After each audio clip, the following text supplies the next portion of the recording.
Retour chez nous à présent, enfin presque chez nous, puisque Gérald Berry nous emmène au pôle mécanique des Ardennes françaises, près de Rocroi, pour un test très attendu, celui de la nouvelle BMW M4.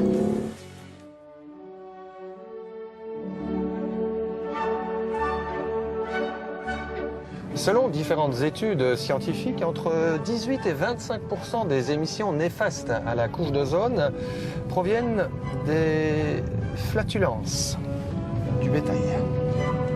Et la couche d'ozone, les émissions CO2, M4 doit aujourd'hui s'en soucier. Et lors du dernier écotest de Turbo Magazine, cette M4 est descendue à 7 litres 56 au 100 de moyenne sur un parcours de 200 km mixte. On parle quand même ici de la plus sportive des BMW, qui pour cela a troqué son V8 atmosphérique pour un plus petit et plus léger 6 cylindres en ligne biturbo, 431 chevaux, 11 de gagné, 40% de couple supplémentaire mais 25% de consommation inférieure et 80 kg plus légère. Petit détail intéressant, regardez.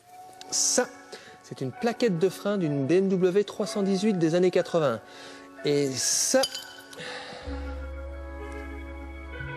c'est une plaquette de frein de la nouvelle M4 avec les carbones céramiques. C'est-à-dire que ça salit un peu plus les doigts, quoi. Hein?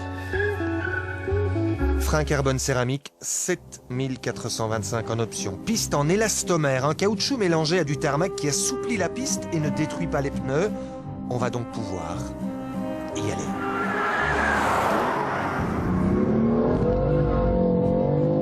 La bande son a changé, ben oui, en passant d'un V8 Atmo à un 6 cylindres en ligne biturbo, c'est comment dire, plus sourd.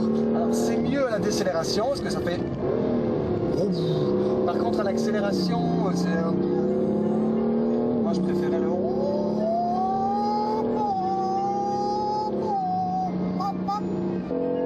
Ici, c'est symptomatique. Un petit coup de frein avant la chicane. On a vraiment un ressenti de roulis, donc la voiture qui fait ça. Et apparemment, de l'extérieur, ça reste très stable.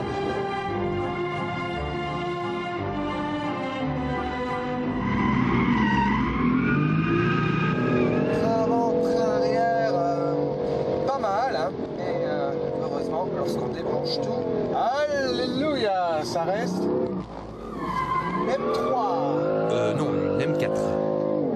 Ça c'est bien, un petit levier qui va dans le bon sens. Ouais. Ça met très vite en glisse. Et avec le moteur turbo, on a une arrivée de puissance qui est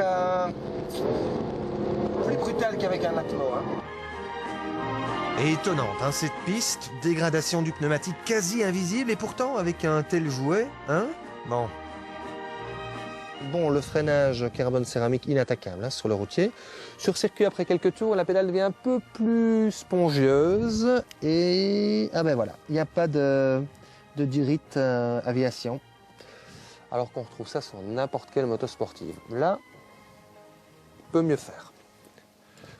Mon Dieu, mon Dieu, mon Dieu. Bon, c'est pas tout ça, mais il va falloir y aller. Et là, le monstre redevient l'agneau, en consommant plus que raisonnablement d'ailleurs. Ceci étant, il y a un mais. Je préférais en usage tourisme routier le confort de l'ancien siège de la M3 ainsi que le ressenti de suspension, surtout avec ses jantes et ses pneus à petit flanc de 19 pouces. Alors les filles, toujours là?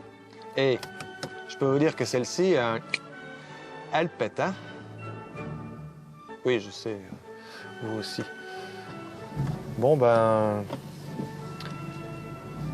Prix du jouet, 77 000. 5 000 moins cher qu'une RS5 ou F-Type, 30 000 moins cher qu'une 911.